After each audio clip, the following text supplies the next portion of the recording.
Hey guys, it's Stacy with Chapter Chicks, and I'm here to do another series review. This one is over the Time Quartet series by Madeleine L'Engle, and yes, quartet does mean four, even though there's 5 books in the series.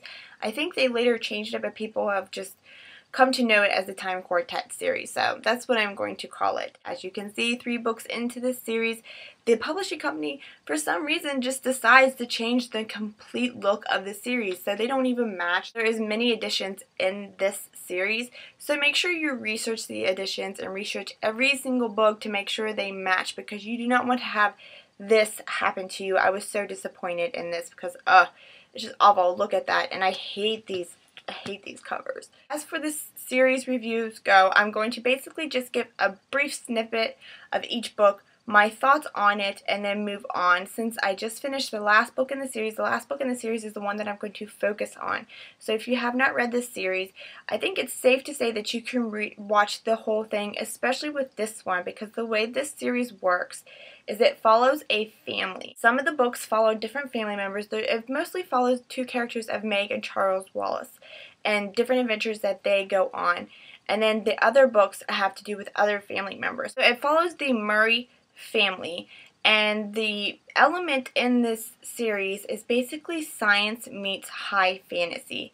There's some quantum mechanics science in there, and there's some biological sciences in there too, met with high fantasy, which is it's a weird balance in the series, I'm not going to lie. On with this series, the first one is A Wrinkle in Time. This one has to do with Meg, who is the daughter in the family, and Charles Wallace, who is the youngest member, the youngest boy in the family. Mother and father in this family are scientists. They do a lot of scientific research, and that's where the science element comes in. The parents are working on this wrinkle in time theory, and one night there is a stranger at the door who comes knocking and also asking about the wrinkle in time, and there's a whole little adventure that Meg and Charles Wallace go on. I really like the character of Charles Wallace. He is one of those characters who's like a little boy with an old soul. I really like kids that are like that, who seem wiser and older than they really are, and that's Charles Wallace. He's a brilliant little kid, and he's a character that I really thoroughly enjoyed throughout this whole series. This is one of the staples of your childhood.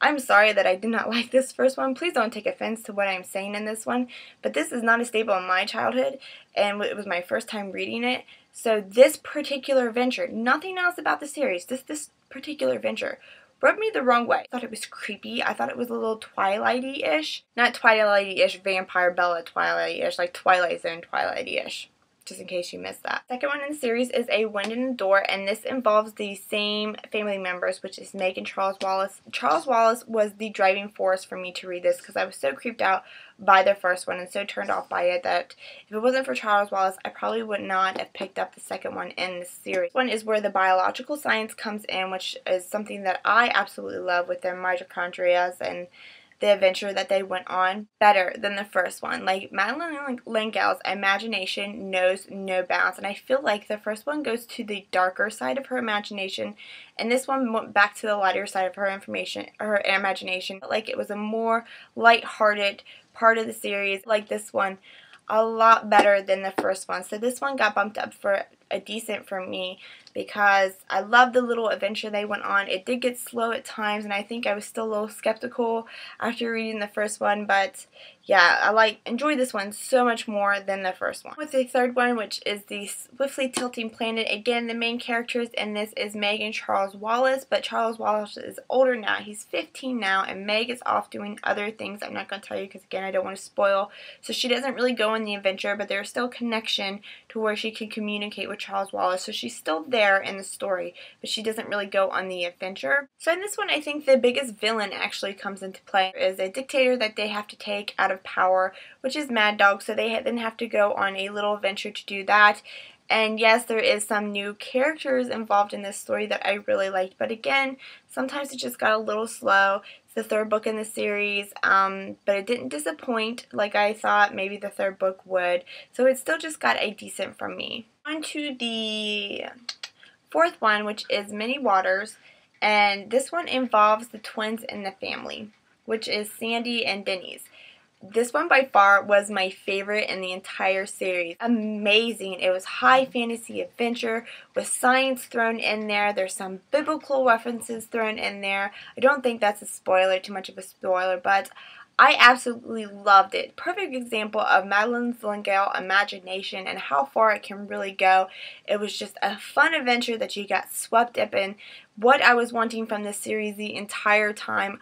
I couldn't put this one down. What was it about, you ask? I forgot to say that, didn't it? Well, the twins so far in the series have not had much going on. They're not really as adventurous as the other family members. They're not scientists. They don't go on adventures like Meg and Charles Wallace have.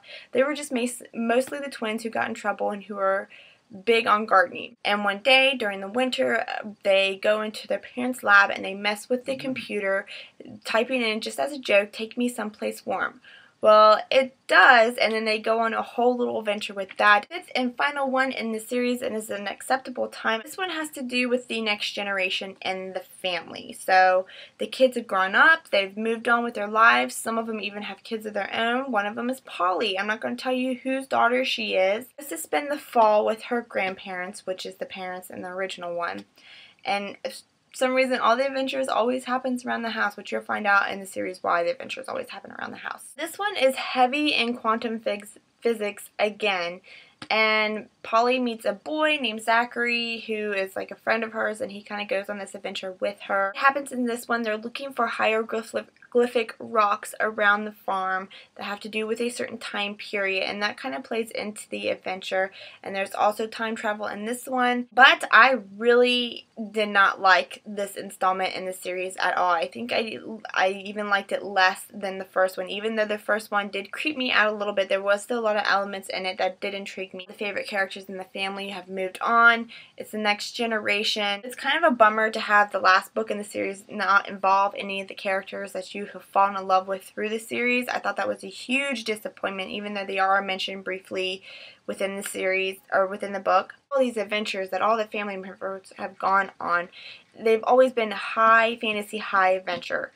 And this one, the adventure does not start until like right there, like the last 20% of the book, which was highly disappointing because even though the characters would always be going on these adventures and they would always stop to discuss the adventure and what the best next step in the adventure is, they've never done this much discussing to where it took this long for the book to take off. Really disappointing. When the adventure actually starts, the last 20% of the book, it gets really, really good. I mean, if it was at that pace and that action throughout the whole book, this book would have been just as amazing as Many Waters was in my mind. But it took way too long to get to the adventure, way too long just sitting around talking about it, that it left a lot of questions that had to do with the other characters, about one character in particular. I don't know if I just missed it over reading it, because sometimes I would get bored and I would zone out, and I don't know if I just read over this big important question. But what happened to Charles Wallace? They don't tell you what happens to Charles Wallace. It briefly talks about him here and there, but it doesn't actually say what happened to him. I don't know if I missed it somewhere among the series, but I was just so disappointed in it. I really was, especially after all the turmoil and highs and lows that I've had with the series thus far. I thought it was going to have this big, huge finish, and it was just like bleh. So I was completely disappointed in it. Thought it was the worst book in this series, really was. If you're really big into sciences, time travel, and stuff like that, then this series is definitely for you. High fantasy and stuff like that nature, but this is a more strongly written series. That's kind of what put it over the top to decent, and Madeleine L'Engle is a very strong writer. I don't think it's for the weary. If you like a book that you don't have to think about and it's just easy to breeze through, no big deal, then this is not the series for you. It's actually, you have to put a lot of thought into it when you're reading it. It does get dull, it does get confusing, and it does frustrate you sometimes. So it's kind of like up to you. In hindsight, looking back, I am really glad that I did read it and I did experience it, because it was very thought-provoking, but it wasn't fun and it wasn't light. So if you're somebody who only likes fun, light reads, this is definitely not the series for you. Don't get it. I hope you enjoyed this series review. Let me know if you've read this series, your thoughts on it, or if you plan on reading this series, because it's a difficult series to pinpoint. Stacy with Chapter Chicks, and I hope you enjoyed the series review. Bye, guys.